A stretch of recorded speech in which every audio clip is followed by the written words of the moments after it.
Blake D. Links, you join channel here over on Subscribestar. Thanks to everyone who has. So, Marvel Disney came out with that article where they said that their Disney Plus announces less crap, not in exchange for good stuff. It's all still going to be crap. There's just going to be less of it. So it's not quantity and it's not quality either. It's just going to be less of the stuff that you've been getting, which so far has not been very good.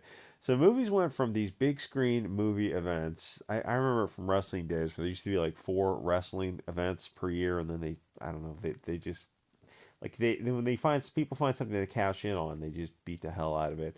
So movies used to be like big screen events, popcorn things, and now they kind of diluted themselves into being just filler.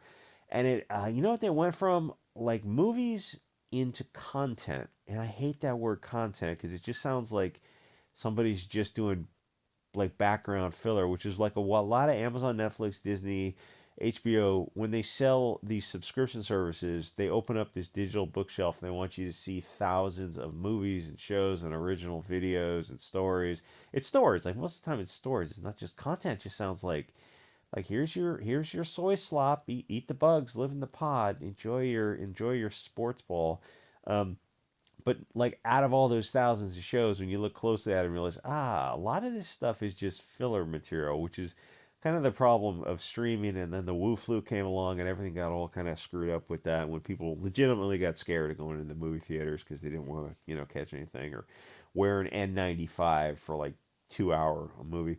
First of all, when I think of Disney Star Wars and Marvel movies, the superhero genre, it's all such a wasted opportunity to make movies with a little depth to them. They didn't. They mostly just made surface level fluff. Iron Man and Guardians of the Galaxy, I found this on Odyssey. Yeah, Odyssey, that's the address. Were kind of highlights, and then Batman, the movies from 2005 when they did the trilogy with that guy who was in the Less Than Zero. Who's the Harlan? Who's the guy who wrote the Less Than Zero books, and they turned them into these movies? That was like a pretty decent trilogy of Batman. It felt like a step up from the step up from the superhero genre. And then I gotta say, I like the campy Batman. What was the first one? The '89 Batman, I think, with Michael Keaton and Jack Nicklaus and the Prince soundtrack. And then the trilogy, and then the I liked all those like Mister Freeze. To me that's what comics was all about. The silliness. I didn't have a problem with that stuff at all. The bad credit card and the bad nipples. I thought that was just fine with me. So let's start with 2008 with Iron Man. And if you looked at Iron Man 1, that would have been a very nice start to a series. It's not Shakespeare, misspelled, but it was never meant to, apparently there's an E at the end of Shakespeare, who knew? It was never meant to be. It was a good starting point and something to build off of. And you had a little bit of lightning in a bottle with Iron Man 1. You had uh, the three main characters, Favreau, the guy who's the actor turned out to be a director, and Gwyneth Paltrow, and then Robert Downey Jr. They just hit it off together. It's like you're not always gonna get that chemistry coming together. Those were good starting points. To start with a rough character that needed a redemption arc, and he got some of it. I mean, it wasn't like I look at all these movies, and as much as I like Iron Man, it's like yeah, I liked it. It was good. It was like, is it great? No, none of the movies were great. It's like, could they have been? Yeah, they probably could have been. You had the actors there, you just didn't have the writing. I guess I probably should have looked to see who was writing this. But it's not. The thing is, it's not even the writer's fault because they have so many people over them who are telling them it's got to meet all these little hit points, all these little elements on a checklist. It's not like you're not free to just write a real redemption arc story, which would have been kick ass if they did. But it got some of it. It got like it did some things well, and then parts two and three could have been better. And then it had the great guy. It had the guy playing the Jeff Bezos role, who was in the 1976's King Kong and Tron, which I loved. 76 King Kong. I get a thing for stupid, really stupid movies. Anyway, parts two and three could have been better, but they were fine. They were starting points. None of the Marvel superhero movies were genius, and they weren't even accurate. Now, what did the guy come out talking about She-Hulk yesterday? He said, was it Chip Zdarsky or Dan Slaughter? Somebody was talking about She-Hulk, and he goes, "Oh, it's totally accurate." You look at him like, even without reading She-Hulk, I think I could probably. I'm just gonna guess and say it's probably not accurate. And it would have been better if they were more accurate. But at least, I mean, because like it's comic book movies, so what audience are you getting? You're getting people who are at least familiar with the comic book. Moving on to the comic books, She-Hulk was a much more attractive character. Her waist was much thinner. Um, but at least they worked. At least until the big ending in what 2018 was that the one where it was the Captain Marvel movie was in between the two biggest films in history. It's like Captain Marvel did $1 billion. Yeah, because it was in between the two biggest movies in film history. I think I subconsciously assumed that that was the end of the Marvel universe, which I guess is impossible because they have intellectual properties. They have no choice but to drive the train until the wheels come off. I mean, they have to keep them alive to maintain the property rights or something like that. But then they also, it's like, if there's money to be made from it, and if they give up the superhero genre that they own the rights to, they're crazy to. It's like, well, they have to go into something totally different. It's like they didn't buy the rights to not make use of them. But the movie universe aside, because I sort of think that if they wanted to turn the big screen stuff around, I think they could. I mean, they're not going to because they legitimately don't want to. But all the stuff, like all the stuff is right there. All the stories and the characters are right there, and you have an audience that's still alive who remembers comic books fondly, and you're still not willing to give them movies that they would pay to go see. That's a weird mentality that I don't quite understand. But the give people what they will give you money for. It's like you never want to get in the way of people giving you money. It's, oh, you want this story, you want this Iron Man show, redemption arc, and somewhat close to the comic book. Let's do this. And by the way, why don't we talk to the comic book people and we'll turn the comic book around so the comic book more closely resembles what is we're able to sell to people, what people want. Oh, we're gonna do this little black girl, but that's I don't think you got a big. Oh, you just hate these people. No, no, but I don't think you have a big audience for that. Like I'm just speaking pragmatically, and to speak pragmatically isn't some istophobic attack. Oh, we're gonna make a BLT character. Okay, I don't think you have a big audience for that. Oh, you're just the istophobic Hugo Boss. Because I'm saying the very, very obvious thing is that there's just not that many BLT people who are like openly flooredly Iceman BLT. Though, as I say this, I need one guy who's like that. Um, but they're not enough to sustain an industry. And when you say those very obvious facts, people look at you like, you literally want my genocide, don't you? It's like, I thought you were here just to sell movies, not to. Like, if you want to sell something like that, you gotta do it on a much smaller budget and either market to that specific audience or open it up to like a Robin Williams, La Cage aux Folles type of thing where it's opened up to a big audience and it's like it's not a gay movie, it has gay characters in it. I don't know where I was going with that. Anyway, if they wanted to turn the big screen around, they could if they want to. They're not gonna. It's not gonna happen. It's like they're just gonna continue to pee on your leg and make up every excuse in the book. And it's like you just look at them the whole time. You're like, this whole time we've been talking, you've been peeing on my leg, and I can't help but think you're not going to stop. But the streaming shows are a different animal altogether. They've diluted their brand a little bit with the streaming shows. Not everything is as bizarrely bad as She-Hulk, which is unwatchable. You can find it online. I think this is fan fiction, but this is what it could have been. At least something close to this. It's like, you guys can have fun. Like you can just tell the SJWs to kiss your A if you want. You're not supposed to swear on YouTube anymore for some reason, or else you get demonetized. It's like, so it's $1 or $2 a video. I guess it probably would matter more to big channels. I really think about that. I mean, it's like you could have fun with it. Oh yeah, we're not allowed to have fun. Oh, what happens if you do have fun? What happens if you just tell the artists to do something like this? Oh, SJWs on Twitter will yell at us, but they're not enough to sustain an industry. I mean, financially speaking, and the people who are into this kind of cutesy cutesy stuff, they are enough to sustain your industry. Give the people the what do they call it, the I don't know, the person who pays the piper calls the tune. Yeah, give the people who are willing to pay for your stuff what they want. They're your target audience, assuming you're in a business that's a business and not whatever weird Frankfurt School globalist Marxist ideological subversive propaganda you're in, which is what they're in. Anyway, most people thought the Disney She-Hulk, which went for I think it went for one season. I don't think it's going to have a second season. It was not very good.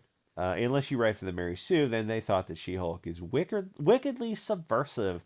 They love that it attacks the Chad, incel, Hugo Boss, whatever dude, bro guys who apparently go to men's groups for therapy. That was in I saw the She-Hulk. It was I didn't pay for it. No, go to men's groups for therapy or something. But it's okay to make fun of men for some reason. And I don't know if you remember Bruce Banner, at least in the movie universe. There's a line in there where he talks about he ate the 115 grain aspirin because he was just tired of being the Hulk. It was like being the Hulk was like a not a Faustian, but what's the Bible story? Job? I guess it was something like that. Like he very much did not want to be the Hulk. It was a tragedy, you know. And the comic books, God, the early comic books. I went back in 2015. I read the Hulk from the beginning all the way to current day. And let me tell you, having been a fan of the Hulk when I was a kid, fantastic series that they managed to keep fresh. And then in modern day, when they made it woke, they turned it into dog feathers. Why'd they do that? I don't know. You'd have to ask the people who got a hold of the Hulk. You can find the original stories online. There, back in the day, of Gray Hulk and Vegas Hulk. What a fantastic series! And it's like there's some deeper elements to the Hulk too, of the guy who's the story of Job, I guess. Um, Anyway, but in the movie universe, I don't remember the comic book universe as well. It was a few years ago, where he says, he swallowed that lead aspirin, and the other guy spit it out. That's a famous line in the movie. But She-Hulk had a harder life because she got catcalled, which doesn't make sense because I'll say I know people. Last time I said something mean about her. I know she has her friends. I'll say as she's portrayed in the show, she's not portrayed as a looker, and she doesn't have that kind of rockin' body. So, she probably didn't get catcalled.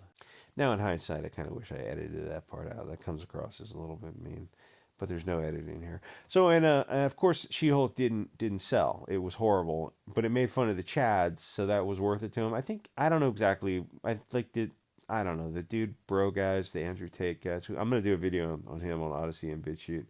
Um, so that was worth it to them because sales really don't. Yeah, you could have had a hot school librarian type of chick like this.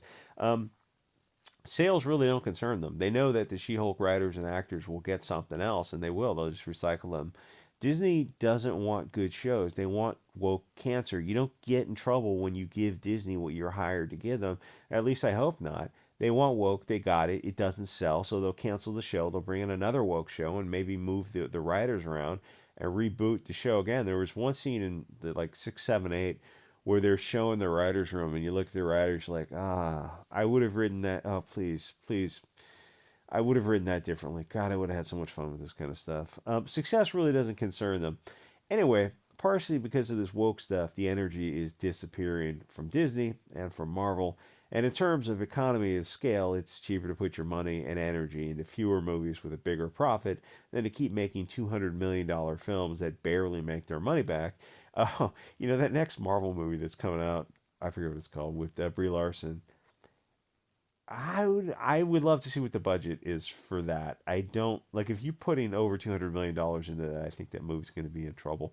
Plus, these low quality films like the Black Widow or Shang Chi or the latest X Men, Dark Phoenix. Oh wait, is X Men Sony or Marvel? I don't remember. That might be Sony. But the point remains is that you're starting to have these mediocre movies attached to Disney or even the superhero genre in general. It might even be a case where if you're not like I know you're if you're in this realm of the universe, like you're deep into the lore, but where like something like a bad film in the DC universe can hurt Marvel a little bit because people lump them all together in their minds. They all just think, oh, it's all my buddy calls them. He's an artist. He calls them the bundles of sticks in spandex genre of stuff.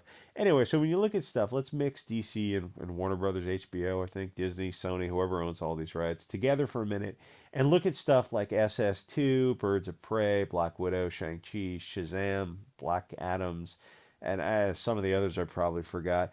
There was no reason to make them. And if you combine those films, those films altogether probably lost, I don't know, a third to a $500 million.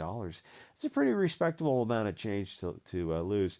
If you have to make a woke woman respecting movie, then don't bother. SS Squad Part 2, if I was Margot Robbie, I would have said, let's go the other direction with this. Whore me up. Let's make jokes, make sex jokes, make fun of feminists, make fun of political correctness. Let's just turn the whole thing around and become the badass anti-heroes. Part of being the anti-hero is not being politically correct. All right, that's actually a pretty good juxtaposition between the old Margot Robbie, Harley Quinn. It's mediocre movie for sure. That's the movie that started twice for some reason. God, that was weird. And then Birds of Prey, which might have had the potential to be a better movie, but oh, she got a new look for Birds of Prey. So is the look an improvement? No, it satisfies the Tumblr feminists. It's just the most ridiculous thing you could think of. Because the look on the left is the one she was known for. She's like a cheesecake type of hero. You don't have to just do everything that the 12 Twitter weirdos tell you to do. You can tell them to go F themselves and just go eat a bag of D's and just keep eating and just F off beyond the horizon and keep effing off. Yeah, you alienate a little bit of the audience, but you can have fun with it. It was like in She-Hulk, they one of the other bad characters, I forget the girl's name. She was having fun with the character. She was running around L.A. and doing stencils and stuff, and it was helping the publicity. She looked like she was legitimately having a good time playing the role, and but nobody else in movies or in Hollywood in general looked like they're having fun. Anyway, so no, they were not going to do that. They're not going to have fun. It didn't even cross their minds to make real politically incorrect comedy, and I mean politically incorrect by today's standards, to show like do a little TNA, make fun of feminists. To even suggest that in a meeting would have got you pepper sprayed in the office, which that could have been a scene in She-Hulk, because they would have thought that you had lost your mind. They're going to concentrate on fewer films. I know it's Marvel, whatever. They're all kind of the same universe. Fair enough, but they won't be better films. It doesn't matter if it's Disney, Amazon, Netflix, HBO. It's all this globalist hive mind. They're not going to stop until they turn all the frogs gay, or your kids, whatever. Are these space demons from beyond time? Yes, and that's what I've been trying to say for years. Yes, they have cut a hole in. Remember the book, the Philip Pullman book, The Subtle Knife, the Golden Compass, the trilogy of, I don't know what those books are called. They made one movie, and that was kind of the thing. It's like they're cutting holes in space time to. I don't know. That was a fantastic book, actually, and they managed to tie up the trilogy by repairing the holes, and the demons were getting through them.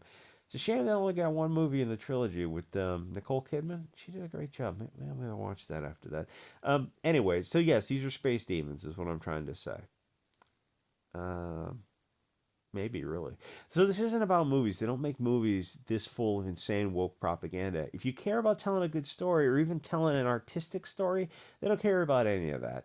I wish I had the hundreds of millions of dollars to make a politically incorrect comedy that just start out offensive, keep them like offensive for 2022, and accelerated, which kind of segues again because you still have to get the movie distributed, right? But it kind of segues into another video I wanted to do about the nuanced, unpolitically correct movie.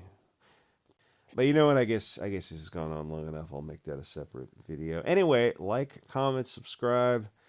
I look back at these movies, think, oh, I'll do a little research to, watch a few minutes of these movies, and I think like, oh, I'll go watch a little few minutes of Birds of Prey. I turn on, I'm like, I just can't do it. Or SS Squad Part One or Part Two or a bunch of these other movies. I just turn on, I just feel, I feel dirty and unclean. But I put on Iron Man. I thought, oh, you know what? This is not a bad movie, and it had potential to be so much better. It's like they almost reached for it. They kind of started to reach for it a little bit. They got some of it, like for what it was pretty good. And then you look at something like Birds of Prey or Black Widow, and you look at like Iron Man 2008, and then you look at Black Widow, I don't know, 2021. I don't remember when that came out. I saw it, but it's like it's a kind of movie that's in and out of your consciousness quickly. There's two things I try to compare. I'm like, you just like there's nothing here. It's just there's no flavor to it. I don't. It's like just like biting into air or something. At least Iron Man is like there was some character arc. Oh, you know what it is because with female characters, there's no redemption arc for the character because it's like you're arriving at the omega stage of the character. It's a female character. Or if it's a Pox character or a BLT character, you can't have them improve and overcome and work together and grow and be in a team, be independent on other people. You can't have that. They're just completed characters. They're the Star Wars, the Mary Sue characters, the Rey character, where they're just like space gods and there's no arc whatsoever because she's a woman. She doesn't need an arc. So when you watch Black Widow, you look at it like, this is not a movie. And if you showed someone this movie like 30 years ago, the special effects and the costumes, the sets, everything would have been like banging on with people. And then, but then you look at the storyline and the feel of the movie. You're like, why did you write a movie without any heart and soul to it? Oh, that's modern Disney. It's like, yeah, you're gonna get more of the same with that. Maybe Guardians of the Galaxy a little bit different because you got Chris Pratt in there and he brings a certain something to the table. But for everything else, I think you're just gonna get more of the same. Anyway, like, comment, subscribe, and I'll see you guys on the next episode.